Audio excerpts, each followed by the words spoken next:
2024 లేదా 25లో డిగ్రీ లేదా బీటెక్ చదివారా? సాఫ్ట్‌వేర్ జాబ్ కోసం ఎదురు చూస్తున్నారా? అయితే కోడ్ జ్ఞాన్ 100 డేస్ కోర్సులో చేరండి. జాబ్ సాధించండి.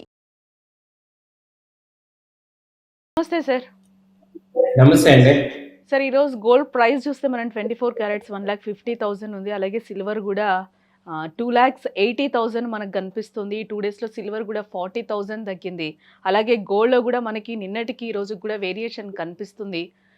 ఇంకా తగ్గే అవకాశాలు కనిపిస్తున్నాయా? ఇప్పుడు మనం కొనుక్కోవడం బెటర్ అంటారా? ఏమంటారసలు? సో, గుడ్ న్యూస్ ఏంటంటే గోల్డ్ కొంచెం తగ్గిందండి. అది అంతకుముందు మొన్న లాస్ట్ 1 వీక్ నుంచి కూడా ఫాల్ ఉంది. సరే ఇవాళ మార్నింగ్ కూడా చూసుకుంటే నిన్న క్లోజింగ్ వచ్చి 1,50,000 ఇవాళ మార్నింగ్ 2,000 తగ్గి 1,48,000 ఉంది. ఇప్పుడు ప్రెజెంట్ మళ్ళీ రికవర్ అయింది 1,50,000కి వచ్చింది. సో, గోల్డ్ ఇంటర్నేషనల్‌గా చూసుకుంటే నిన్న మార్నింగ్ $4,800 దగ్గర ఉంది. ఇప్పుడు $4,900 దగ్గరలో ఉంది. $100 రికవర్ అయింది. సో, ఇవాళ మేజర్ న్యూస్ ఏంటంటే ఇరాన్, యూఎస్ఏ అణుపరీక్ష ఒప్పందం మీద మీటింగ్ అనేది స్టార్ట్ చేశారు. వాళ్ళు కలుస్తున్నారు.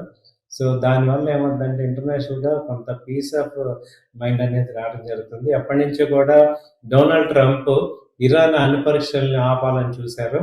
సో, శాంతి ఒప్పందాలకి మాత్రమే వాడాలి అని చెప్తున్నారు. దాంతో ఏమవుతుందంటే నిన్నటిదాకా ఈ యుద్ధం ఒకటి వస్తదా అమెరికాకి, ఇరాన్‌కి అని వాళ్ళ ఈ అమెరికా, యూఎస్ఏ షిప్స్ అన్నీ కూడా అక్కడికి వెళ్ళటం ఒక రకమైన యుద్ధ వాతావరణాన్ని క్రియేట్ చేసాయి. బట్ అవన్నీ కూడా నార్మల్ అయినాయి. అలాగే ఇరాన్‌లో కూడా అన్రెస్ట్ బాగా వచ్చింది మొన్నటిదాకా. దాదాపు ఒక 30,000 మంది చనిపోయారు. ఆ సివిల్ వార్ అనేది స్టార్ట్ అయింది. అది కూడా కొంత సద్దుమణిగిందని అర్థమవుతుంది. సో, ఈ 2 వార్తల వల్ల ఇంటర్నేషనల్‌గా కొంచెం పీస్ నార్మల్ అయింది. గ్రీన్ ల్యాండ్ మీద ఆయనేం మాట్లాడకుండా ఉండటం, ఇవన్నిటి వల్ల కొంచెం గోల్డ్, సిల్వర్ తగ్గుతున్నాయి. సో, ఈ రీజన్స్ నార్మల్ అవుతున్నాయి. సో, కొంచెం డాలర్ ఇండెక్స్ అనేది పెరుగుతుంది. సో, ఒక రేంజ్‌లో అయితే వస్తున్నాయి. అంటే తగ్గిపోతున్నాయంటే మరీ 1,20,000, 30 ఏం రావట్లేదు. ఇక్కడ స్టేబుల్ అయింది. ఇంటర్నేషనల్‌గా చూసుకుంటే 4,900, 4,700 మధ్యలో ట్రేడ్ అవుతున్నాయి. అలాగే సిల్వర్ పాయింట్‌కొస్తే ఇంటర్నేషనల్‌గా ఇప్పుడు $73 ఉంది. ఇంతకుముందు అది $120 నుంచి ఇప్పుడు 73కి వచ్చింది. అంతకుముందు లో ఎంత అంటే 70, 68 అలా వచ్చింది. సో, అదే రేంజ్‌లో ప్రెజెంట్ ఉంది. సో, సిల్వర్ ఇండియన్ మార్కెట్‌లో చూస్తే మొన్న 2,30,000 M6 రేట్స్ నేను చెప్పేది. 2,30,000 దగ్గర ఉండి ఇప్పుడు మొన్న 2,90,000 దాకా వెళ్ళి మళ్ళీ ఇప్పుడు 2,70,000, 50 దగ్గర ట్రేడ్ అవుతున్నాయి. సో, ఇప్పుడు ఏంటంటే ప్రెజెంట్ చూసుకుంటే 2,50,000 దగ్గర సిల్వర్ ట్రేడ్ అవుతుంది. అది అంతకుముందు 2,30,000-50 మధ్యలో రేంజ్‌లో ఉంది. సో, సిల్వర్, గోల్డ్ ఏంటంటే ప్రెజెంట్ ఒక రేంజ్‌లో ఉన్నాయి. అంటే విపరీతమైన స్పీడ్ గానీ, అదివరకట్లాగా రోజుకి 20,000, 30,000 మూవ్‌మెంట్ అయితే రావట్లేదు. ఇండియన్‌లో కూడా పెద్దగా లేదు. అక్కడ కామెక్స్‌లో గానీ, ఇంటర్నేషనల్‌గా కూడా లేదు. నార్మల్‌గా రేంజ్ మూవ్‌మెంట్ అనేది కనపడుతుంది. సో, ఇదేంటంటే కొంచెం ఈ స్పీడ్ తగ్గింది అనేది అంటే యాక్టివ్ పార్టిసిపేషన్ అనేది తగ్గిందనేది అర్థమవుతుంది. యాక్చువల్‌గా మనము డైలీ కూడా ఈ గోల్డ్ ప్రైస్, సిల్వర్ ప్రైస్ చూస్తుంటే మార్నింగ్ ఒక రేటు, ఆఫ్టర్‌నూన్ ఒక రేటు, ఈవినింగ్ ఒక రేట్‌గా తయారైపోయిన పరిస్థితి కనిపిస్తుంది సార్. ఏ టైంలో కొనుక్కోవాలంటారు కొనుక్కునే వాళ్ళు కూడా? ఎందుకంటే ఈవినింగ్ మార్కెట్ క్లోజింగ్ టైంకి ఒక ప్రైస్ ఉంటుంది. మళ్ళీ ఒక 4, 5 అవర్స్‌కే రేట్స్ కూడా మారిపోతున్న పరిస్థితులైతే కనిపిస్తూ ఉన్నాయి. ఇప్పుడున్న టైంలో ఇన్వెస్ట్‌మెంట్ పెట్టుకుంటే బెటర్ అంటారా? ఆర్నమెంట్స్ కొనుక్కుంటే బెటర్ అని చెప్తారా సార్ ఇప్పుడు కొనే వాళ్ళకి ఏంటి? ఇంకా కొంచెం ఏమైనా తగ్గే అవకాశాలున్నాయా? ఇప్పుడు మీరు చెప్పిన కొన్ని రీజన్స్ వల్ల?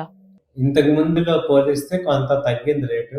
కొంచెం రిలీఫ్ వస్తుంది. ఇది కంటిన్యూ అవుతుందా? లేకపోతే ఇంకా పెరిగిపోతుందా అనేది ప్రెజెంట్ ఉన్న వాతావరణం ఎక్కడ కూడా క్లారిటీ ఇవ్వట్ల. ఆ చర్చలు అవన్నీ నార్మల్ అవ్వాలి. అవన్నీ జరగాలి. వాళ్ళు ఓకే అనాలి. సో, ఈ ఇంకా హీట్ అలాగే ఉంది. సో, ఏది కూడా ఇమ్మీడియేట్‌గా సర్దుబాటు అయిపోయింది. అంతా ఫ్రీ అయిపోయిందని లేదు. అక్కడ ఓ పక్క ఈ రష్యా, ఉక్రెయిన్ డీల్ అలాగే ఉంది. అలాగే ఈ అన్నీ అలాగే ఉన్నాయి. ఏది వరల్డ్‌లో కూడా ఏది మారలేదు. ఓన్లీ ఇండియాకిను, యూఎస్‌కి ట్రేడ్ డీల్ అయితే జరిగింది. అదొకటి మార్పు వచ్చింది. అలాగే యూరోపియన్ యూనియన్‌కి ట్రేడ్ డీల్స్ జరుగుతున్నాయి. సో, కాబట్టి ఏంటంటే ఎకానమీ ఫ్రీగా ఉంది. అయితే యుద్ధ మేఘాలేమి కూడా ఫ్రీగా లేవు. డాలర్ని కూడా ఎవరు నమ్మట్లా. సెంట్రల్ బ్యాంక్స్ ఇవాళ కూడా రెపో రేట్ అన్చేంజ్ చేశారు. సో వీటన్నిటిని బట్టి ఏంటంటే కొంచెం కొద్ది కాలం ఈ రేటు మెయింటైన్ అవుతుంది. సో ఓవరాల్గా గ్రాడ్యువల్గా తగ్గే ఛాన్సెస్ ఉంది. ఇమ్మీడియట్గా తగ్గదు కానీ గ్రాడ్యువల్గా తగ్గే ఛాన్స్ ఉంది. ఇంకోటి మనకు అర్థమవుతుంది ఏంటంటే ట్రంప్ ఇంకా ఎక్కువ నెగిటివ్ మాట్లాడే ఛాన్స్ తగ్గిపోతుంది. సో ఇంకా ఆయన కూడా నార్మల్గా పీస్ఫుల్గా అయ్యే ఛాన్సెస్ ఎక్కువ ఉన్నాయి. ఇంకా ఆయన అన్నిట్లో పెట్టేశాడు కాబట్టి ఇప్పుడు ఆయన ఇంకా ఇంకా వర్స్ట్ చేయడానికి ఏం లేదు. సో ఇంకా పాజిటివ్ చేయడానికి ఛాన్సెస్ ఉన్నాయి. సో మన India first time crude oil Venezuela crude oil కొనాలని వీళ్ళు ప్రపోజల్ పెట్టారు. మొన్నటి నుంచి కొన్నారు అనేది న్యూస్ వచ్చింది. సో కొంత అటు యుఎస్కి ఫేవరేజ్ చేస్తున్నారు, ఇటు రష్యాకి కూడా ఫేవర్ చేస్తున్నారు కాబట్టి ఇంక ఈయన మన మీద మాట్లాడటానికి ఏముండదు. అలాగే ఇంటర్నేషనల్ ఇష్యూస్ లో కూడా ఈయన యాక్టివ్ గా ఇన్వాల్వ్ అవడానికి పెద్దగా ఏం లేవు. ఇంకా ఇరాన్ ఒకటి నార్మల్ అయిపోయిందంటే ఇక అన్ని మామూలు. ఎస్. అంటే సార్ చాలా మంది కూడా ఇంకా 70-80 వేలకి గోల్డ్ వచ్చేస్తుందేమో అప్పుడు తీసుకుందామని కూడా ఒక అపోహలు అయితే ఉన్నారు. ఒక్కసారి మనం 1,85,000 మార్జ్ అయితే మనం చూసాం, ఇక్కడ మార్క్ కనిపించింది. బట్ ఇప్పటి వరకు మనం చూసుకుంటే 1,50,000, 48 మధ్యలో ఉంది కాబట్టి ఇంకా తగ్గే ఛాన్సెస్ ఉందా? చాలా మంది ఒక 80,000 వరకు కూడా వస్తుంది గోల్డ్ అనే దీంట్లో ఉన్నారు. నిన్న మీకు ఒక ఎగ్జాంపుల్ చెప్తాను, అసలు నాకే ఆశ్చర్యం వేస్తుంది. ఒక లేడీ అన్నమాట, మొన్న గోల్డ్ లో 5 lakhs ప్రాఫిట్ వచ్చాయి, అయినా తీసుకోకుండా ఇంకా పెరుగుతుంది. 1,80,000, 2,00,000 అయిపోతుంది. 1,80,000 అలా ఉన్నప్పుడు 5 lakhs ప్రాఫిట్స్ వచ్చాయి. అయినా కానీ ప్రాఫిట్ బుక్ చేయకుండా ఇంకా 2 లక్షలు అయిపోతుంది అనుకొని అదే వాళ్ళు ఏం చేశారు మళ్ళీ తర్వాత 4 రోజులు అయ్యేపాటికి 5 లక్షలు ప్రాఫిట్ పోయి -2 lakhs అయింది. ఆ 2 లక్షలకి ఇప్పుడు ఏమైంది, ఇంకా తగ్గిపోతుందనే ఫియర్తో ఆ 2 లక్షలు లాస్ట్ బుక్ చేశారు. మనం ఎంత చదువుకున్నా, ఎంత తెలియగల వాళ్ళమైనా, మనం ఎంత టాలెంట్ అయినా కానీ ఈ స్టాక్ మార్కెట్ కానీ ఈ రేట్లు మనని మాయకు అమ్మేస్తుంటాయి. అంటే రియాలిటీని మనని యాక్సెప్ట్ చేయనిది. ఎందుకంటే ఇప్పుడు వాళ్ళని తక్కువ వాళ్ళని కాదు నేను చెప్పేది, మనందరం ఏమి తెలివి తక్కువ వాళ్ళము లేకపోతే మనకేం మైండ్ లేదని కాదు. ఇప్పుడు 5 లక్షలు ప్రాఫిట్ సంపాదించడం అనేది ఎంత కష్టం. మామూలుగా ఒక 5 లక్షలు సంపాదించడం వాళ్ళకి ఏం మాయ కమ్మేసింది, ప్రాఫిట్ అంటే 5 లక్షలు ఉంది నేను బుక్ చేసుకోవాలి అనేది లేకుండా ఇంకా పెరిగిపోతుంది ఇంకా పెరిగిపోతుందని మనం ఇదవుతుంటాం. మనం ఇప్పుడు మాట్లాడుకోవాల్సింది, అర్థం చేసుకోవాల్సింది ఏంటంటే, ఒక అనలిస్ట్గా మేము చెప్పాల్సింది ఏంటంటే రియాలిటీ థింకింగ్ కావాలి. అది 80,000 రావచ్చు, 60,000 రావచ్చు, లేకపోతే 2 లక్షలు రావచ్చు, 3 లక్షలు రావచ్చు. అసలు మీరు మెటల్స్ కానీ దేన్ని మనం ప్రీడిఫైన్ చేయలేము. ఉన్న రేట్లని మనం ఎలా వాడుకుంటున్నాం, మనం ఎక్కడ ఇన్వెస్ట్ చేస్తున్నాం, మనం రీజనబుల్ ప్రాఫిట్స్ వస్తున్నాయా అనేది చెక్ చేసుకోండి. సో మార్కెట్స్ ఇప్పుడు మనం 20,000 క్రితం నుంచి చూస్తే గోల్డ్ 20,000 నుంచి ఉంది. ఇప్పుడు మొన్న 80,000 ఉన్నప్పుడు ఎన్ని కేజీలు కొన్నాం అందరం? సో 80,000 ఉన్నా మనం కేజీలు కొనలేము, 8 లక్షలు ఉన్నా కొనలేము. కాబట్టి మనం ఉన్నప్పుడేమో మళ్ళీ 50,000కి వస్తుందేమో అని వెయిట్ చేసాం సార్. ఇప్పుడు మళ్ళీ 1,50,000 ఉన్నప్పుడు మళ్ళీ 80కో 1,00,000కో వస్తుందని చూస్తున్నాం. సో ఈ మైండ్ సెట్ మనల్ని ఏం చేస్తుందంటే మన రియాలిటీ థింకింగ్ లో వచ్చి మార్చేస్తుంది. సో మీరు గోల్డ్ కానీ సిల్వర్ కానీ ఏ రేట్లో కొన్నా కానీ ఆ రేటు మనం అమ్మటానికి లేదు అనుకున్నప్పుడు కొనుక్కోవటమే రేటు. సో అది 50,000 వస్తుందా లేకపోతే 1 lakh వస్తుందా కాదు. లేదు నేను ఇన్వెస్ట్ చేస్తాను, లాంగ్ టర్మ్ పాయింట్ ఆఫ్ వ్యూలో నేను ఇన్వెస్ట్ చేస్తానంటే సిల్వర్ బీస్, గోల్డ్ బీస్ కొనుక్కోండి. ఫ్యూచర్స్ లో ట్రేడ్ చేస్తున్న వాళ్ళు కంపల్సరీ ప్రాఫిట్ కానీ లాస్ కానీ ఒక రీజనబుల్ అమౌంట్ బుక్ చేసేయాలి. అలాగా మీరు ఆ మైండ్స్ ట్రేడర్ అంటే ట్రేడింగ్ మైండ్ సెట్ ఏంటంటే జస్ట్ లైక్ ప్రాఫిట్ అంతా లాస్ అంతా చూసుకోవటం. అలా కాదు నేను ఇన్వెస్టర్ని అంటే అప్పుడు మీకు ఇంకా ఒక గోల్ పెట్టుకోవాలి, ఆ గోల్ రీచ్ అయ్యేదాకా ఇన్వెస్ట్ చేస్తూ ఉండాలి. సో రేట్లు పెరుగుతుంటాయి తగ్గుతుంటాయి, మనం ఆ మాయలో పడకూడదు. సో మనం ఏంటంటే ఒక రీజనబుల్ రియలిస్టిక్గా ఉండాలి. పెరిగేటప్పుడు ఏమో వెళ్ళిపోతుందని భయపడుతున్నాం, తగ్గేటప్పుడేమో ఇంకా కిందకి వెళ్ళిపోతుంది అంటున్నాం. సో ఈ రీజన్ నుంచి ఇప్పుడు మన పేరెంట్స్ వాళ్ళు అలాగే ఫీల్ అయ్యి మనం కూడా అదే మైండ్లో ఉంటే ఇంకా మనం ఏం నేర్చుకున్నాం. సో ఇప్పుడు ఏంటంటే రియలిస్టిక్ థింకింగ్ ఇప్పుడు 1,60,000 నుంచి గబక్కన 80,000కి 60,000కి వెళ్ళే అవకాశాలు ఎలా ఉంటాయి?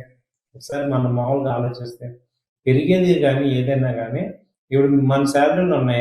ఎంతో కష్టపడి 1,00,000 తెచ్చుకున్న శాలరీ మీకు 50,000 ఇచ్చేస్తాము అనగానే మనం ఎలా ఒప్పుకుంటాం?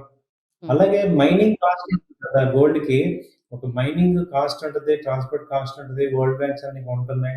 సో, వాళ్ళెవరు కూడా గోల్డ్‌ని డౌన్ చేయలేరు. రేట్ డౌన్ అయిందంటే అక్కడ ఇంటర్నేషనల్‌గా కరెన్సీలన్నీ ఎఫెక్ట్ అవుతాయి చాలా. కాబట్టి ఏదన్నా వచ్చినా 1,20,000, 1,30,000 అదే రావటానికి ఇప్పుడు మేము వారం రోజులు చెప్పిన 1,20,000 వస్తదని ఇంకెక్కడ కనపట్ల.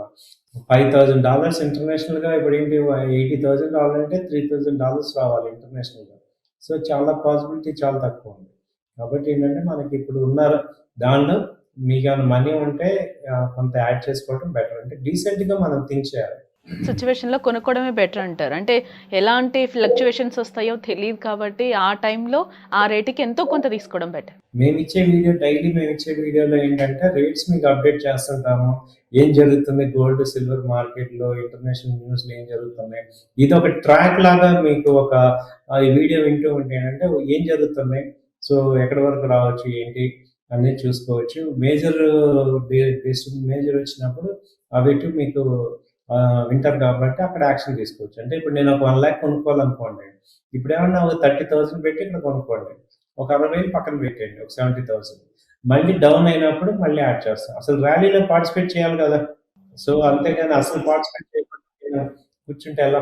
అంటే మీరు సిల్వర్, గోల్డ్ అనేది మళ్ళీ ఏమవుతుంది ఏదైనా అన్‌సర్టెనిటీ రాగానే మళ్ళీ పెరిగిపోతాయి. హ్మ్. సో, అంటే ఆ పొటెన్షియల్ ఉంది. అంటే ఒక హై లెవెల్‌కి తగ్గిందన్న మాత్రాన ఇది తగ్గిపోయినట్టు కాదు. దానికి ఆ పొటెన్షియల్ ఉంది కాబట్టి మనందరికి ఇదొక ఆపర్చునిటీ లాగా తీసుకోవచ్చు. ఇప్పుడు 4,00,000లో కొందాం అనుకునే వాళ్ళు 2,60,000, 50,000 వచ్చినప్పుడు మనం హ్యాపీగా కొనుక్కోవాలి కదా! అంటున్నాను నేను. సో, కానీ అక్కడ మీరు ఆ రోజే కొనుక్కుందామంటే మళ్ళీ ఇప్పుడు 4,20,000, 25,000 అవుతుందా? అవ్వదా? అనేది మళ్ళీ ఇక్కడ ఒక కన్‌ఫ్యూజనే స్టార్ట్ అవుతుంది సార్ మళ్ళీ. ఈ కన్ఫ్యూజన్ 4,20,000 ఉన్నప్పుడు లేదు కదా! 4,20,000 రేట్ ఉన్నప్పుడు అప్పుడు మనం తగ్గాలనే కొన్నాం. చూసాం మళ్ళీ. ఇప్పుడు ఏమనుకోండి ఇంకా 1,00,000 అవుద్దేమో అక్కడ కొందాం. ఇది రియాలిటీ థింకింగ్‌లోకి రావాలి. హ్మ్. అంటే 2 లాక్స్ ఇప్పుడు 50% ఫాలో అవ్వటం అనేది చాలా గ్రేట్. హ్మ్. సో, అలాంటిది ఏమవుతుందంటే ఇప్పుడు 50% ఫాలో అయిందంటే గ్రేట్ మీకు మంచి వస్తున్నప్పుడు ఇప్పుడు మొన్న కూడా మేము అదే చెప్తున్నాం. స్టాక్ మార్కెట్స్ మీకు లాస్ట్ ఫ్రైడే ఇవాళ రేట్లకి 20% దాకా పెరిగిపోయాయి. హ్మ్. సో, మనమేంటంటే ఇక్కడ తక్కువున్నప్పుడు కొనుక్కోవద్దు గానీ, ఇంకా తగ్గుతుంది, ఇంకా తగ్గిపోతుందని బాధపడటం అలా కాదు. కొంత అమౌంట్స్ అలా ఇన్వెస్ట్ చేసుకోండి. ఎక్కడికక్కడ ఇన్వెస్ట్ చేసుకుంటేనే బెటర్. యెస్. యెస్. సార్ అంటే మార్కెట్స్ గూడా మనం చూస్తున్నాము. అంటే కొంచెం అంటే స్టాక్ మార్కెట్స్ నేను చెప్పేది. అంటే ఇప్పుడు మనం కొంచెం సిల్వర్, గోల్డ్ గూడా కొంచెం డౌన్ ఫాల్‌లో కనిపిస్తుంది కాబట్టి అసలు స్టాక్ మార్కెట్స్ ఏ విధంగా ఉన్నాయి సార్? అంటే ట్రేడ్ చేసే వాళ్ళ పరిస్థితి ఏ విధంగా ఉంది? అంటే గత 10, 11 డేస్ నుంచి కూడా మనం చూస్తున్నాం స్టాక్ మార్కెట్స్ కూడా ఏ విధంగా ఉన్నాయి అననేది. ఏమన్నా మార్కెట్స్ పుంజుకున్నాయా? ఏంటి అందరికి కొంచెం గుడ్ న్యూస్ లాగా ఉందా? లేకపోతే ఏంటి? అవునండి. స్టాక్ మార్కెట్స్ అయితే బానే పుంజుకున్నాయండి. నిఫ్టీ వచ్చి 25 అంతకుముందు 25,200 అలా ఉంది. ఇప్పుడు 25,800 అలా వచ్చింది. ట్రెండ్ అంతా బానే ఉంది. కొంచెం కిక్ స్టార్ట్ ఇప్పుడే స్టార్ట్ అవుతుంది. కాన్ఫిడెన్స్ లెవెల్స్ మార్కెట్‌లో పెరుగుతున్నాయి. సో, మంచి ర్యాలీ వచ్చింది ఇప్పుడు. సో, ఇంకా ర్యాలీ సస్టైన్ అయ్యి ఇంకా కాన్ఫిడెన్స్ లెవెల్‌కి వస్తదన్నమాట. సో, అలాంటి టైం అంటే ఆఫ్టర్ పాజిటివ్‌గానే ఉంది బడ్జెట్ స్టాక్. తర్వాత కొంచెం మార్కెట్ పుంజుకుందనే చెప్పొచ్చా సార్? ఆ రోజు బడ్జెట్ రోజు చూసాం. బిఫోర్ గూడా మనం మార్కెట్స్ ఏ విధంగా ఉన్నాయో మనం చూసాం. బట్ అప్పటికి, ఇప్పటికి కూడా ఏమైనా వేరియేషన్ కనిపిస్తుందా స్టాక్ మార్కెట్స్‌లో? చాలా వేరియేషన్ ఉందండి. బడ్జెట్ తర్వాత ఈ యూఎస్ ట్రేడ్ డీల్ జరగటం వల్ల చాలా బావుంది. సో, ఈ మెయిన్ బడ్జెట్ కన్నా యూఎస్ ట్రేడ్ డీల్ జరగడం అనేది మంచి ట్రిగ్గర్ వచ్చింది.